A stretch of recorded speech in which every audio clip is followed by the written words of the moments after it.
Bueno, Carlos, le voy a hacer la presentación formal y después le voy a dar a usted para que haga la introducción y se presente usted. Voy a leer algunas cosas de Carlos. Principalmente, Carlos es máster en ciencias de la actividad física por la Universidad Laval, pero también es profesor de educación física de la Universidad de Chile. Entre otras cosas, es miembro titular de la Sociedad Chilena de Ciencias Fisiológicas y también es miembro profesional de la American College of Sport Medicine y de la American Society of Exercise Physiology. Es alguna de las cosas, Carlos, y usted considera que hay que sumarles otras, le doy la palabra. A ver, debido a lo heterogéneo del público, creo que es interesante saber que fui atleta. Eso no lo dijiste, ¿no? No he dicho que fue atleta, es cierto. Nos Eh, faltó fui, decir que fue campeón, atleta. fui campeón sudamericano de 400 metros con valla. Fui seleccionado nacional de rugby como win 3/4. Fui campeón nacional seniors de triatlón y he corrido 5 maratones. Y hace 6 meses, no, 5 meses atrás, estuve en Alemania pedaleando 30 kilómetros por día a la orilla del Rin, como un esfuerzo también para ver cómo responde la tercera edad, que ya voy a cumplir 75, a este tipo de esfuerzo. Así es que eso creo que es importante porque hay mucha gente que conversa de la maratón y del esfuerzo fisiológico y bioquímico, y es rico poder conversar de eso, pero también haberlo vivido, ¿no? Totalmente. Totalmente. Es cierto, me fui por lo académico y me olvidé de nombrar lo estrictamente deportivo y relacionado al entrenamiento. Bueno, Carlos, yo le reitero muchísimas gracias por estar, no digo conmigo, sino con nosotros. Yo me considero por ahí un mediador entre esto. Como usted sabe, usted es uno de los autores que durante toda la carrera leemos, del cual siempre se nos habla mucho, del cual de a poco lo empezamos a ver en redes sociales también, y la verdad poder tener una charla así con usted y conocerlo también es un gran honor para mí y quiero hablar por muchos de los que estamos acá, así que muchas gracias nuevamente. Bueno, yo creo que hay muchos gente que está difundiendo conocimientos y conceptos, pero el problema es que cuando viene una solicitud de colegas de Argentina, eh, yo no me puedo negar porque yo me formé en Argentina. Yo estuve en el Instituto de Biología Experimental y Neurobiología, donde ustedes tienen 2 premios Nobel de Fisiología, Bernardo Hussein y Federico Leloir. Y me tocó a mí en esa época estar con el discípulo directo de Hussein, que fue el doctor Alberto Leveroni, que fue el que formó a Franchella, a Massa y a toda la gente que ustedes escuchan, a Lentini, que pasaron por nuestro laboratorio. Digo nuestro porque yo estuve 4 años ahí, ellos pasaron un par de meses nada más.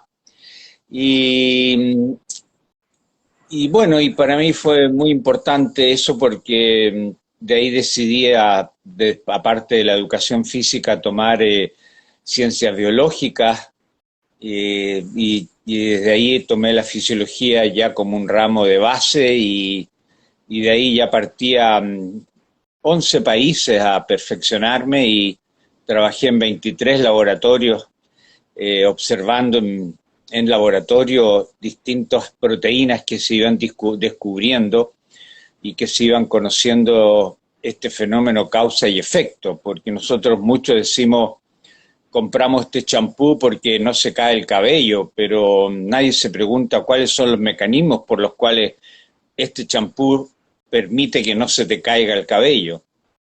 Entonces, esa manera de razonar se está perdiendo mucho.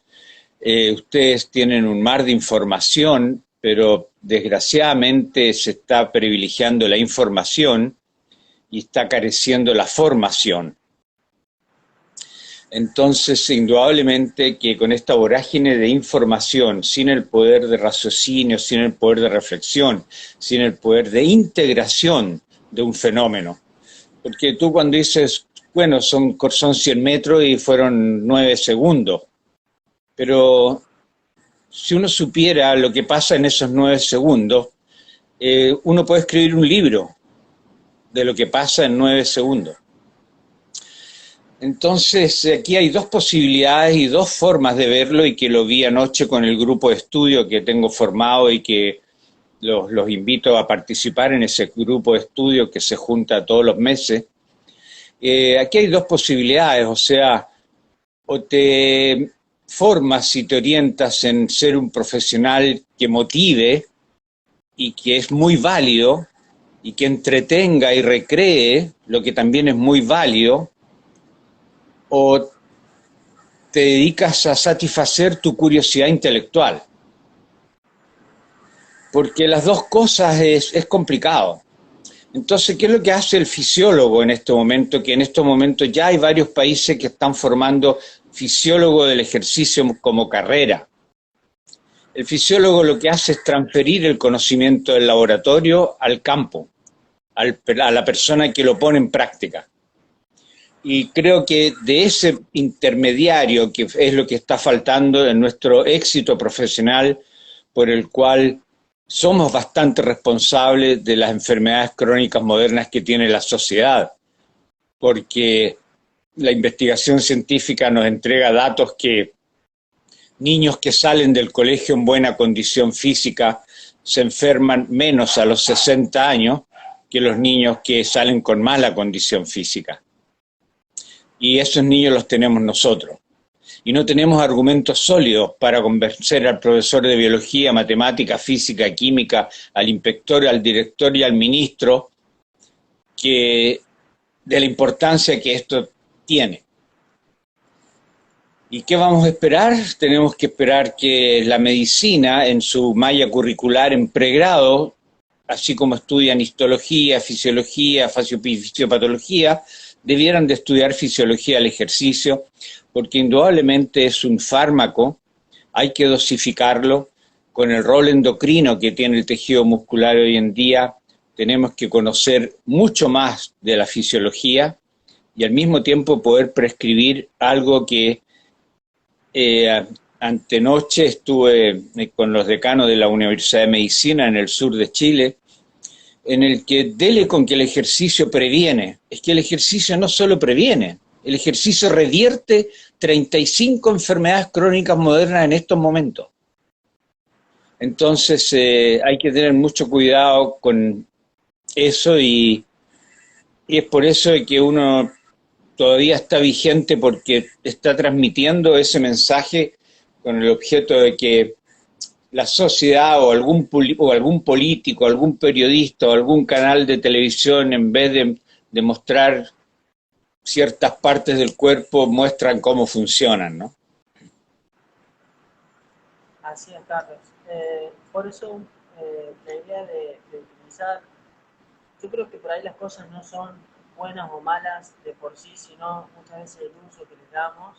Y como bien dice usted, hay un acceso de información en las redes sociales, pero creo que también nosotros como profesionales poder generar estos espacios de encuentro, utilizar estas mismas herramientas, creo que es una buena forma de llegar, que hoy día nos permite no depender necesariamente de lo que quieran mostrar los medios de comunicación.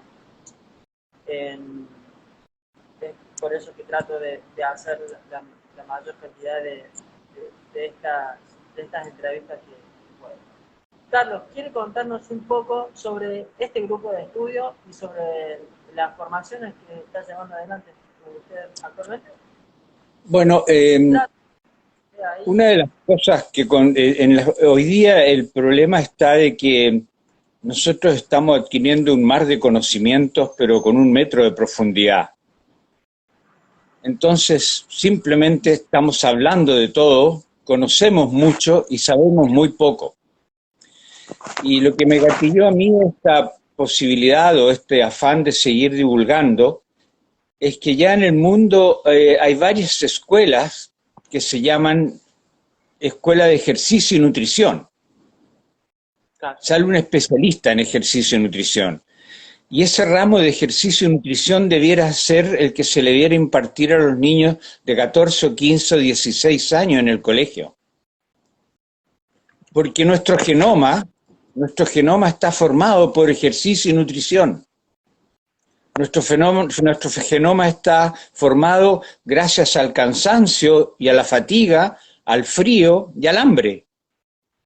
claro, Y exacto. si no sabemos que ese es nuestro origen y que nuestro genoma no ha cambiado en absoluto, y muchos nos atrevemos de llamarnos seres humanos, y que para mí hay algunos que son casi humanos, pero genéticamente tenemos el genoma de una rata, de un chancho, de un cerdo, de un lagarto, y apenas el 2% de nuestro genoma se puede diferenciar de esos otros tipos de animales.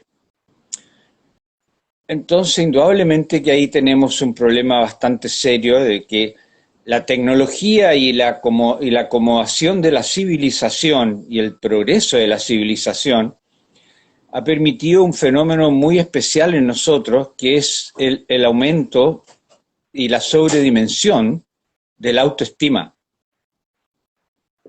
Entonces, con ese avance tecnológico, con ese desarrollo tecnológico, nosotros estamos creyendo que somos en una época, estamos en un confort formidable. Y si tomamos en cuenta lo que acabamos de decir, cómo se conformó nuestro genoma, hemos construido una civilización todo lo contrario. Claro, Hemos construido una civilización al cual nuestro genoma no se ha adaptado, porque nos ha facilitado el trasladarnos y nos ha facilitado el comer. Y nuestro genoma está hecho por falta de comida y por tener mucho que trasladarse. exactamente. También podemos pensar que nuestra cognición se desarrolló a la par que nos movíamos, ¿verdad? ¿Qué tiene para decirnos con respecto a eso? A los beneficios que hoy en día el ejercicio muestra en relación a las tareas cognitivas. Eh, Discúlpame, pero hay mucha fantasía al respecto, ¿ya? Es decir, y vas a tener que tener un poquito de paciencia. Eh, si una persona corre 40 kilómetros diarios y no lee ni un libro, no va a ser más inteligente. Primera cosa. Segunda cosa, los trabajos de investigación hoy día los estamos extrapolando al ser humano, y la verdad que lo que hace el ejercicio es entregar una serie de estimuladores de neurogénesis y de sistema nervioso que solamente permite diferenciar la rata que entrena versus la rata que no entrena, y la rata que entrena se aprende primero el laberinto. Pero el hacer ejercicio está muy lejos hoy día de poder constatar de que nos hace inteligente y nos previene el Alzheimer y nos previene la demencia. Faltan muchos experimentos al respecto todavía. Por lo tanto, en ese sentido yo te quiero decir de que hay algunos experimentos incipientes del punto de vista causa y efecto, pero no sabemos cuáles son los mecanismos por los cuales se produce. Entonces todavía no tenemos una población seguida a 60 años con ejercicio, sin ejercicio, y el mismo nivel intelectual y el mismo nivel de estudio, y compararlos al final. ¿Ya? Yo estuve esta semana haciendo una pasantía en resonancia magnética nuclear. Podemos ver los tumores, podemos ver los derrames, podemos ver los accidentes cerebrovasculares, pero todavía no podemos identificar las neuronas que nos hacen más inteligentes y que nos hacen tener Alzheimer. Entonces, en ese sentido, yo quiero ser muy enfático, porque yo llevo 60 años tratando de darle un nivel conceptual e intelectual al ejercicio físico, para que ahora, con estos descubrimientos que se están viendo in vitro y en ratas, entremos a un carnaval de información que no tiene sustento aún. Entonces, en ese sentido hay que tener mucho cuidado. Pero yo pertenezco a una Comisión Europea de Educación Física y Salud Escolar. Llevamos 5 años en 5 países, en 5 colegios de distintos países, Alemania, Austria y otros más, y yo después te cuento por qué yo no pude entrar como modelo experimental. Y resulta que en estos países se están tomando los mismos niños del mismo colegio y 2 cursos paralelos. Y el curso que hace matemáticas, historia, geografía, aprende con interrupción, con ejercicio cada 20 minutos, en 3 meses solamente aprende, memoriza y describe un 11% más que el grupo que aprendió exactamente lo mismo sin ejercicio. Ese grupo está en Eslovenia, la sede nos reunimos ahora este año en Eslovenia para poder ver los resultados. A mí me invitaron a ser parte de él por una conferencia que di en Francia y me escuchó una persona y le interesó mi punto de vista. Y me dijeron, bueno, hagámoslo en Chile. Pero ¿cuál es la diferencia? En Chile el Ministerio de Educación y el presidente de la República, para poder optimizar los recursos, mete en un curso 40 a 50 alumnos. Y un modelo experimental como el que te estoy narrando son con colegios que tienen cursos con 17 alumnos. Entonces, ahí tenemos otro problema enorme que solucionar. En Francia hubo intento de poder cambiar las salas a la mitad y con los alumnos a la mitad y aumentar el doble el número de profesores. Pero en nuestro continente educar es mal visto, porque no es negocio. Un educado no consume lo que consume los gordos que tenemos. Si yo estoy muy crudo, muy duro, me avisas, ¿eh? No, concuerdo totalmente, Carlos. Ahora que lo menciono, si le parece, entremos ya en el tema que yo le propuse que hablemos, para ya comenzar a recibir le están preguntando muchas cosas, pero son de distintos temas, entonces no quiero que nos desviemos. Bueno, vamos sí concretamente al tema del ejercicio físico en la obesidad. Específicamente nombramos esta charla importancia del ejercicio en la obesidad y en las enfermedades metabólicas. Si quiere, Carlos, yo le leo las preguntas que usted me anotamos, y vamos conversando sobre esas, ¿le parece? No, preferiría que surgieran más espontáneamente de ti, no te pongas tan rígido con esas preguntas. Bueno, hagamos así, le voy a leer de las que hablamos la que más me interesó a mí, entonces la que más me surge espontáneamente. Y que es esta, la de fármacos o de ejercicio. ¿Qué tiene para decirnos en relación a si es mejor la prescripción del fármaco o el ejercicio? Es un tema que a mí me apasiona, la verdad. A ver, es un capítulo completo de un libro. Es un capítulo completo de un libro. Pero tengo el arte de poder sintetizártelo. Las enfermedades crónicas modernas, las enfermedades actuales que tiene hoy día la sociedad, tienen un factor en común. Tienen disfunción mitocondrial.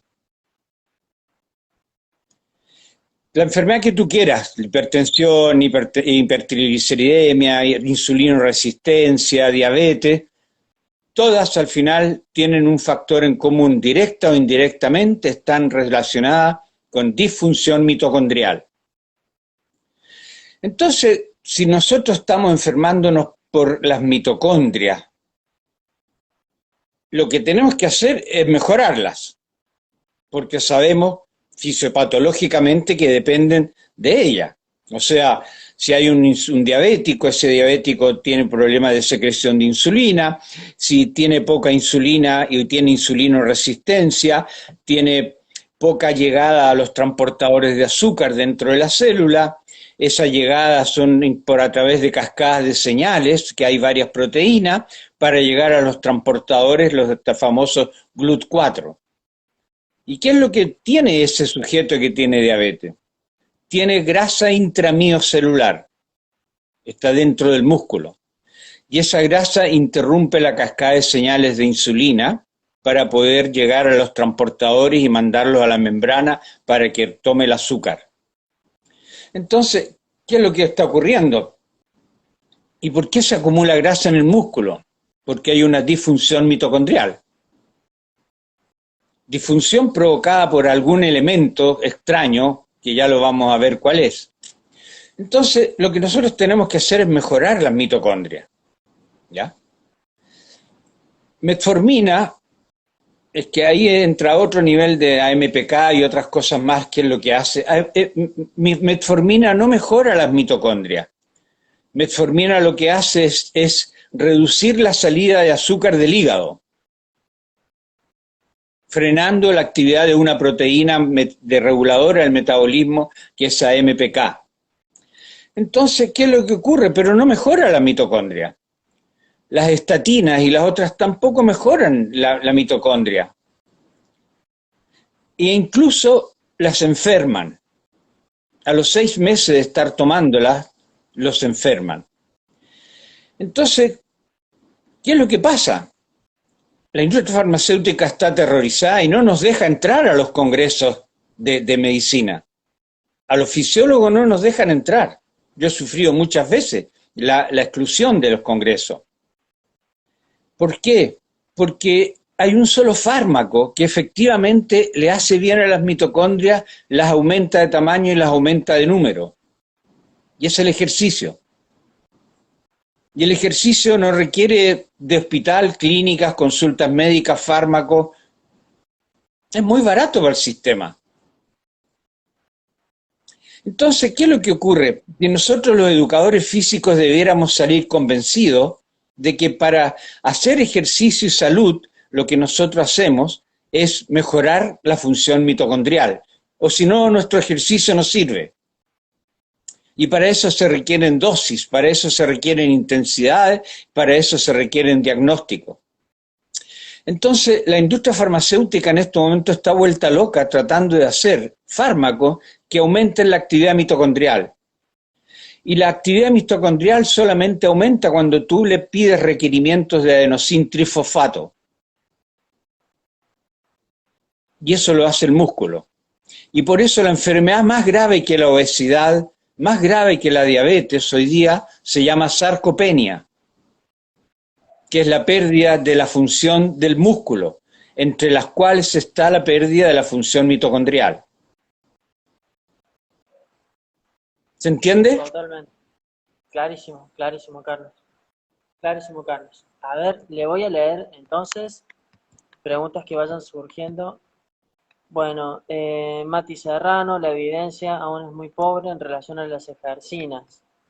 Brillante, Mati Asef. A ver. Tremendo. Cristian, tengo el placer de formar parte del grupo de estudio de Carlos. ¿Qué opinas sobre el BDNF y el ejercicio?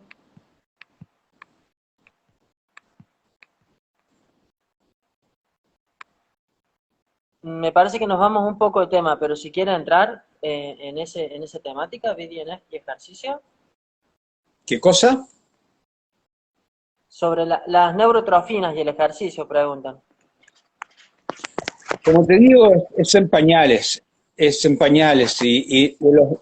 Yo estoy fundamentalmente dedicado un poco a los brain factors, a los factores que secreta el tejido muscular derivados al cerebro.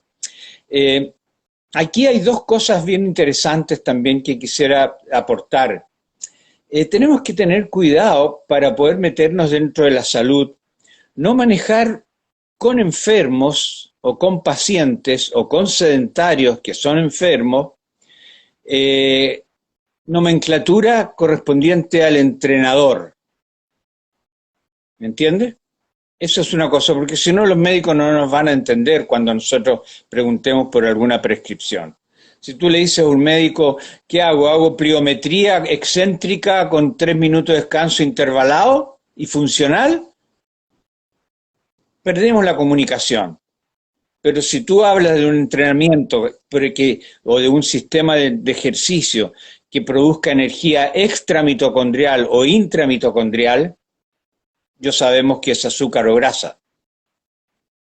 Entonces, ahí tenemos que tener, y te aprovecho esto para tener un poco esa cosa porque cada vez salen los entrenadores o algunos médicos que se han dedicado a la fisiología e inventan el entrenamiento funcional, la recuperación activa, y bajándote del avión te voy a sacar el vuelo con 10 repeticiones de 30 metros. Realmente escapan de la lógica fisiológica, ¿ya? Entonces, ¿cómo tú caes y cómo no caes en ese sentido? Profundizando. Hoy día en la fisiología tú no puedes ser fisiólogo del ejercicio, sino que tienes que ser fisiólogo del ejercicio especializado en deporte o fisiólogo del ejercicio especializado en salud. Y cuando eres fisiólogo del ejercicio especializado en salud, en enfermedades metabólicas, osteomusculares o oncológicas, de cáncer. Porque el cáncer hoy día es una enfermedad metabólica. El tumor tiene un metabolismo, pero tremendamente interesante. Entonces, en lo neurotrófico, que es la pregunta, yo la he dejado un poco de lado porque me he dedicado a lo metabólico. Por lo tanto, no te puedo contestar. Perfecto, Carlos. ¿Sabe qué es lo lindo de hablar con usted? Que muchas veces, mucha gente que ha investigado o que sabe mucho menos, tiene la tendencia a responder sobre todo. Y acá es cuando uno se da cuenta cuando alguien se toma, las personas que se están tomando de verdad, con seriedad de esto, cuando llegan a un punto o a un área en donde no saben, está perfecto y los entrenadores podemos decirlo, no lo sé, lo voy a preguntar, lo voy a investigar y no pasa nada por no saber, digamos. Creo que es mejor decir no saber a decir sí lo sé y estar embarrando la cancha, como se dice. Es Bárbara pregunta. un principio ético fundamental. Bárbara le pregunta, ¿cómo relaciona usted la hipertensión con la actividad mitocondrial? Es un cuadro muy interesante. Esas preguntas son muy valiosas porque uno conforma así un círculo importante de relaciones. Si tú tienes una poca actividad mitocondrial, tienes un poco consumo de grasa. No puedes metabolizar grasas. El único organelo que metaboliza grasa es mitocondria. Por lo tanto, si tienes poca actividad mitocondrial, tienes un exceso de triglicéridos. Y estos triglicéridos tienen tres vías muy interesantes.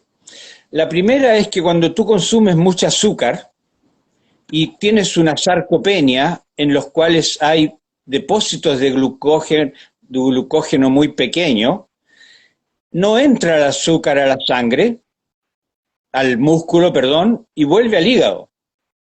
Y el hígado tiene una capacidad también limitada de almacenar azúcar. Entonces el hígado, la única manera que tiene de disminuir ese azúcar circulante es a través de un fenómeno que se llama lipogénesis de novo, en convertirla nuevamente, en convertirla en grasa, en triglicérido. Y se empieza a llenar de grasa el hígado, y eso es lo que se llama el hígado graso. Es el exceso de azúcar convertida por el hígado en grasa que se empieza él mismo a guardar esa grasa y después enviarla, y aumentan los triglicéridos en el torrente sanguíneo y aumentan los triglicéridos en el tejido subcutáneo. Y precisamente hoy día acaba de salir una revisión sobre la capacidad genética que tiene el tejido subcutáneo de almacenar en cantidad y en velocidad la cantidad de grasa circulante. Y cuando esa capacidad no es genéticamente buena, ¿ya?, los sujetos empiezan a acumular grasa visceral y empiezan a acumular grasa dentro del páncreas, dentro del hígado. en otros órganos. Y eso es lo que se llama la mioestatosis, esteatosis muscular, la hepatostatosis, que son la estatosis del hígado, y precisamente esta semana que yo estuve haciendo una pasantía en imagenología, precisamente estábamos con el radiólogo viendo hígados grasos, inmediatamente nos íbamos al muslo y mirábamos en algunas otras imágenes la sarcopenia. Entonces hay una relación entre poco músculo y grasa en el hígado. Y de hecho, el fármaco más efectivo en tiempo y en eficacia para sacar grasa del hígado es la grasa que pueda consumir el músculo, es decir, el ejercicio. Wow. Increíble. Increíble. ¿Dónde queda la clínica donde estás haciendo esa pasantía, Carlos? Es en Chile, ¿verdad? Sí, pero yo las pido nomás, o sea, yo hablo con un especialista porque en ese momento estoy viendo en la literatura que dice diabetes y sarcopenia, hipertensión y sarcopenia. Bueno, y la pregunta que estaban haciendo, la relación de mitocondrias con hipertensión arterial. Si tú aumentas la cantidad de triglicéridos, aumentas la cantidad de LDL, dañas el endotelio, y además y tienes una mala función mitocondrial en el músculo, acumulas grasa dentro del músculo, ese músculo como endocrino que manda un vascular endothelial growth factor, es decir, un factor de crecimiento del endotelio, ese endotelio se enferma, pierde rigidez. Un endotelio entrenado se dilata un 18% más que un endotelio no entrenado. Entonces ya ahí hay una relación continente-contenido que provoca la hipertensión arterial cuando es desde ese punto de vista, porque puede haber una hipertensión por origen renal. Wow, increíble. Qué buen dato ese. Un endotelio entrenado se dilata un 18% más. Exactamente, tú pones 2 endotelios en una cubeta y le entregas un vasodilatador y puedes observar entonces el grado de dilatación o de rigidez de un vaso, un capilar de entrenado versus el no entrenado. Por eso es que es sumamente importante, por eso yo he desarrollado un método que se llama 1x2x3, donde puedo hacer muy intenso el ejercicio muscular, pero sin estrés cardiovascular. Porque una persona que tiene esa condición, le dices, bueno, salga a trotar un poquito, ese trote de los 80 o 90 kilos que tienes que mover, imagínate el corazón, la presión que tiene que elevar para poder llegar a todo eso. Entonces tú puedes mejorar un poquito la hipertensión arterial, pero al borde del accidente cerebrovascular. Claro, sí. ¿Quiere contarnos, Carlos, un poco para quienes no sepan en qué consiste básicamente el método? El método 1x2x3 lo empecé a desarrollar yo en una beca en Finlandia, en el Instituto de Medicina Preventiva, el año 99, después que estuve becado con Adcoviro en Rusia, trabajando en sensibilidad de receptores hormonales. La idea mía era de que el paciente con factores de riesgo y con síndrome metabólico, que era en esa época 3 cosas importantes: hipertensión, diabetes e hipercolesterolemia. Hoy día el síndrome metabólico ya no se menciona mucho porque son como 14 componentes del síndrome metabólico, ¿ya? Entonces son enfermedades aparte. Y además habría que agregarle sarcopenia. Entonces yo estuve viendo la forma de poder, porque entendí en bioenergética de que lo que hace el ejercicio físico no es lo que tú gastas, sino que lo que tú produces como metabolitos, ¿ya? Los metabolitos, ¿no es cierto?, son el hidrógeno y además sacas calcio adentro del citoplasma, produces óxido nítrico, bajas el pH, aumentas la temperatura.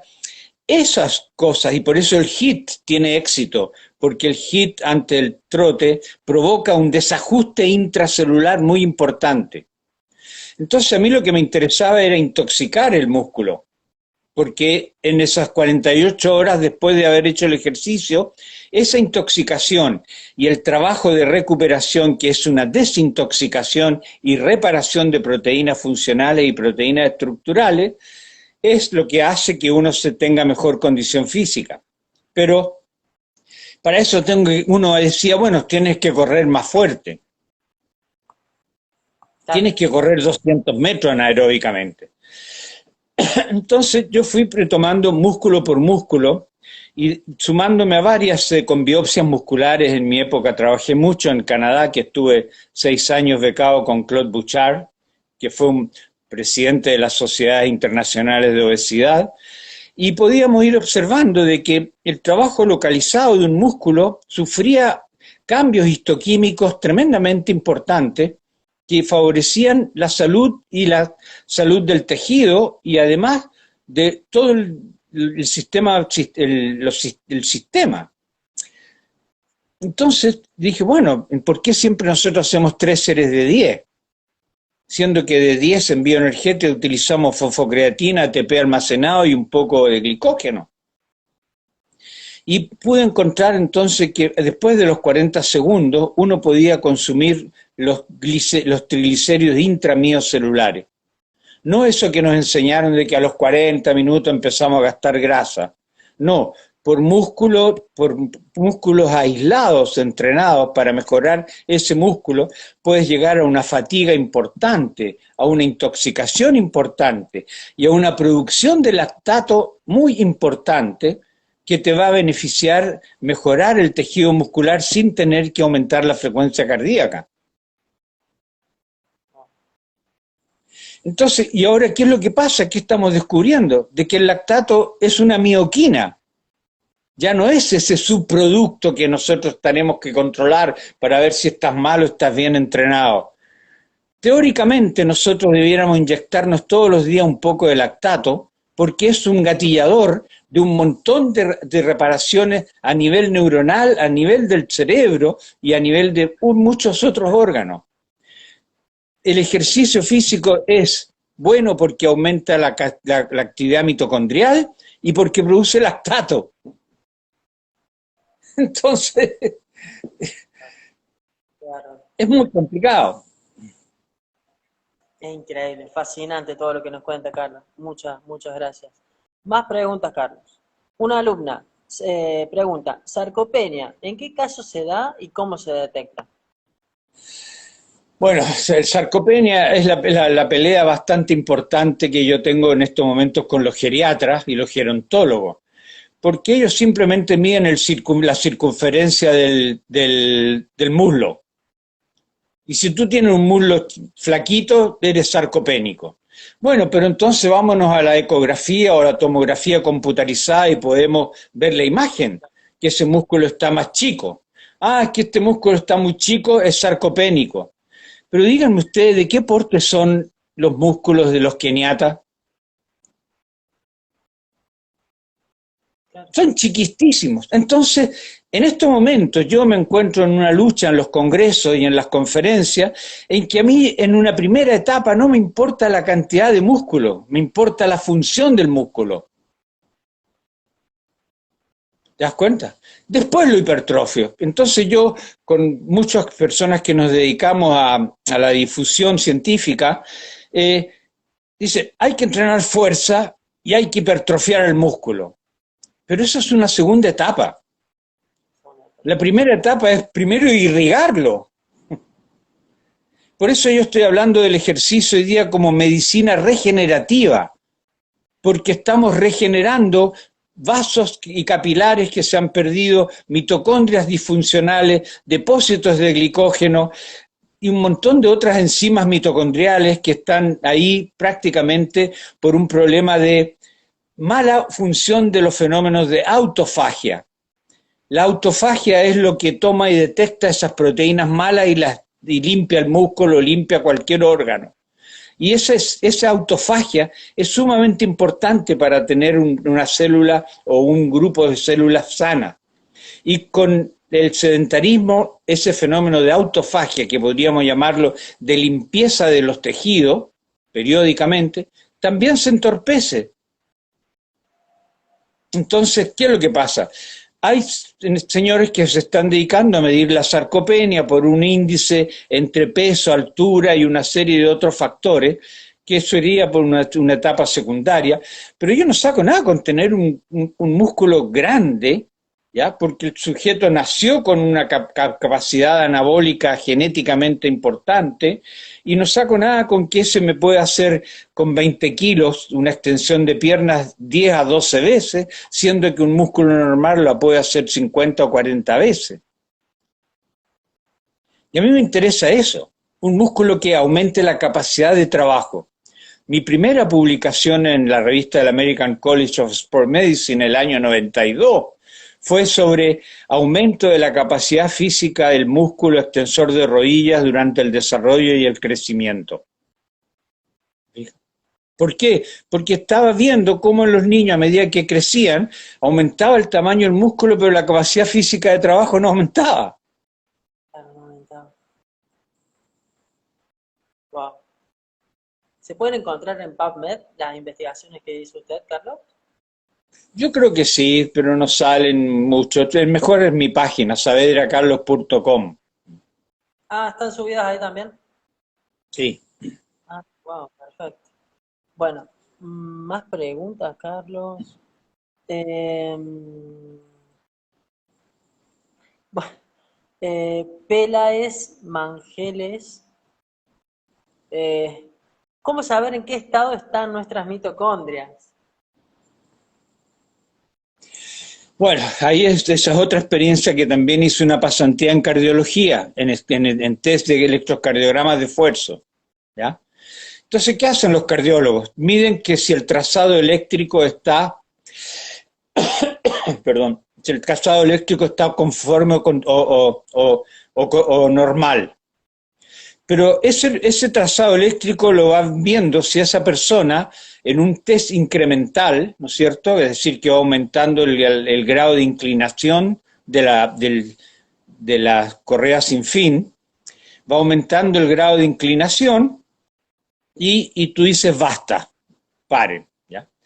Entonces, ¿qué es lo que pasa? A ver por dónde empiezo. Voy a empezar por lo más actual.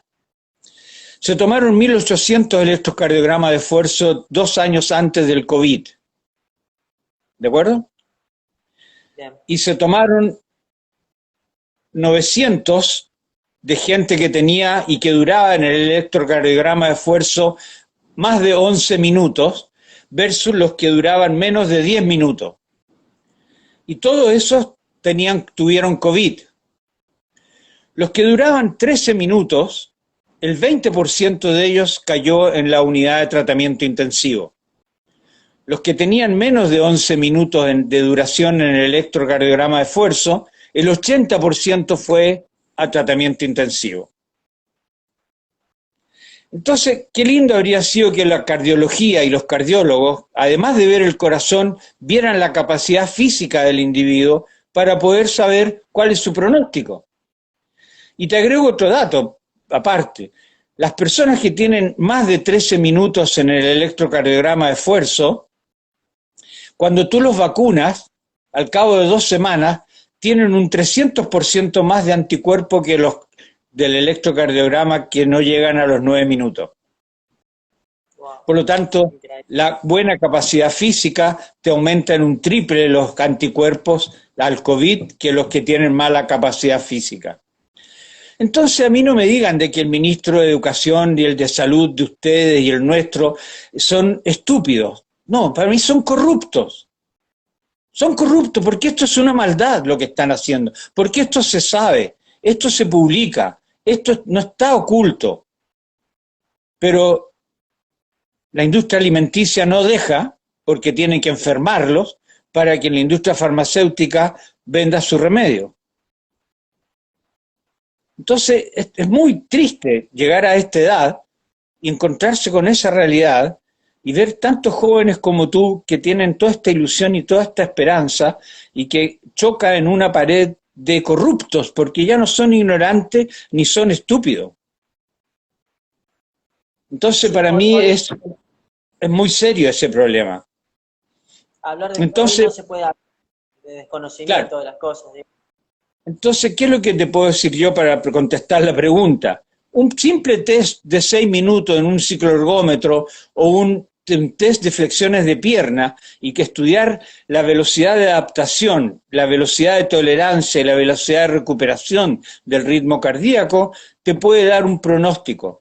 En los países escandinavos, cuando tú compras un seguro de vida, el test que te hacen es de condición física para ver la prima. Wow.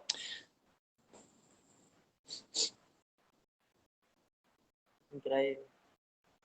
Increíble, Carlos. Bueno, más preguntas. Ana pregunta la relación entre ejercicio físico y osteoporosis. Bueno, eh, acá en Chile está Son- circulando. ¿Qué? No, no, no. Acá, acá en Chile está circulando la idea de que los niños hagan 15 minutos de ejercicio antes de entrar a clase en el colegio. La pregunta clave es ¿qué ejercicio? ¿Qué ejercicio? ¿Qué es eso? La pregunta es clave, ¿qué ejercicio? Entonces nosotros tenemos un país de 5.000 kilómetros con clima tropical en el norte y clima antártico en el sur.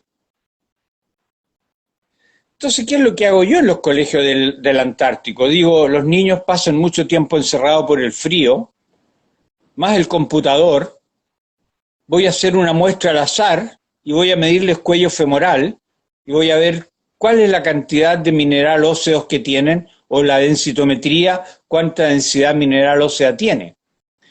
Entonces a esos niños, ¿qué les hago yo? Saltar la cuerda antes de entrar a clase, porque el impacto le va a aumentar el cuello femoral. ¿Pero eso es idea mía? No. Yo estuve en Finlandia cuando Ilja Vuori tenía el problema de fracturas de caderas en Finlandia enorme, que le metieron calcio al yogur, a la leche, a la mantequilla y no pasó absolutamente nada. Sin embargo, él en el colegio hizo, en premenarquia, antes de la primera menstruación, hacer 300 saltos día por medio a los niños, a las niñas antes de entrar a clase. A los 18 años esas niñas tenían un 17% más de densidad mineral ósea que las niñas que tenían exactamente igual sin haber saltado la cuerda. Pero ¿qué va a pasar con Argentina y con Chile? Y te lo digo en Argentina porque yo he vivido 8 años en Argentina y he dictado cursos en toda Argentina y sé cuál es el nivel y cuál es el problema que tenemos en Sudamérica ahí. En Argentina se va a convertir el profesor de educación física en un hombre popular, entretenido, simpático, pero no útil. Todos recuerdan fórmulas matemáticas, fórmulas químicas, fórmulas de biología, pero nadie recuerda cuál es el método de condición física para la salud para el resto de su vida. Todos recuerdan el nombre de más de 2 o 3 profesores después de 7 años salido del colegio. Y el 80% no se acuerda el nombre del profesor de educación física. Increíble. Increíble, Carlos. O sea que con unos simples saltos, claro, se disminuye el riesgo del desarrollo de la osteoporosis. A ver, bueno, Cristian le manda saludos. Bueno, muchos saludos, felicitaciones, qué interesante. Tengo miedo de tocar un botón y que se salga la llamada. Es un genio, qué interesante lo que dice. Dejen el vivo guardado, por favor. Eh, ¿Tú todo lo es un estás grabando? negocio. Queda grabado, queda guardado. ¿Y Si por usted qué no quiere, lo lo subes a guardamos. YouTube? Subámoslo a YouTube. Me está Bueno, gustando. si usted me da el permiso, yo lo comparto y lo subo. Sí, por supuesto. Haz lo que quieras con él. Bueno, una pregunta de un compañero de licenciatura, Gabriel Alarcón, le pregunta. Hola Santi, buenas tardes. Pregunta para Carlos. ¿Cómo trabajar la fuerza metodológicamente para contrarrestar la disfunción mitocondrial y la sarcopenia?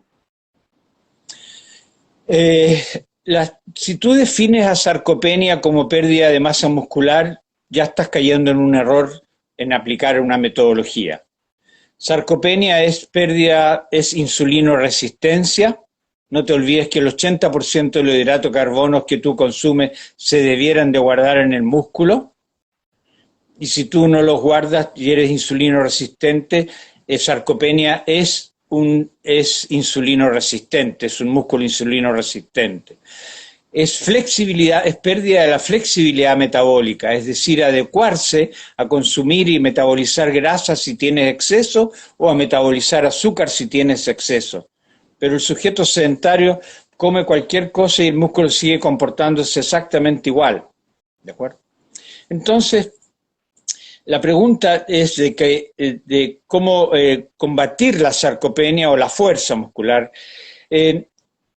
A mí me gusta hablar de entrenamientos de sobrecarga, no de pesas, ¿ya?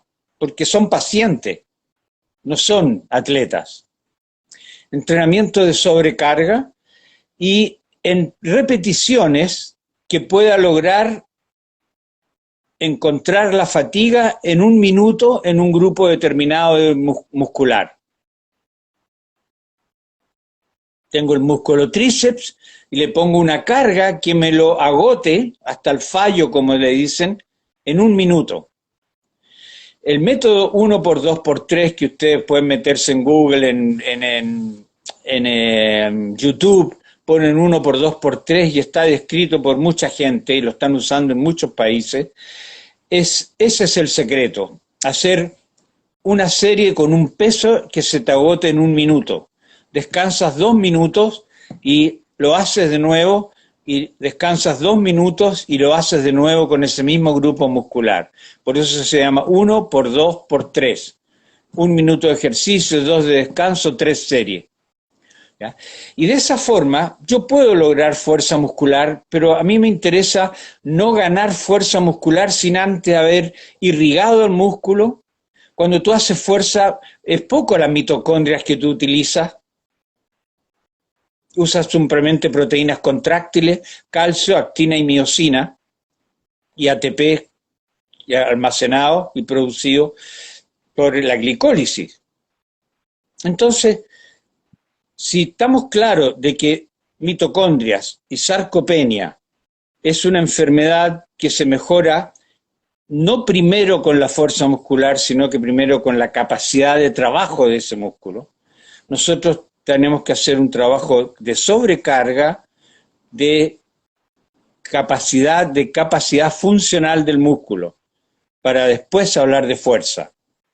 Y la fuerza la conocen mucho mejor que yo, cómo se puede lograr, ¿no es cierto?, en temas piramidales, con un RM de 80% del RM, 75% del RM. Aquí no hay RM en estos momentos con la población en la condición física en que está. Aquí hay un peso para cada condición, para cada grupo muscular. Yo estoy protocolizando y tengo protocolizado un método que es en una silla de 4 estaciones, que tengo flexores de brazo, extensores de brazo y extensores de rodilla.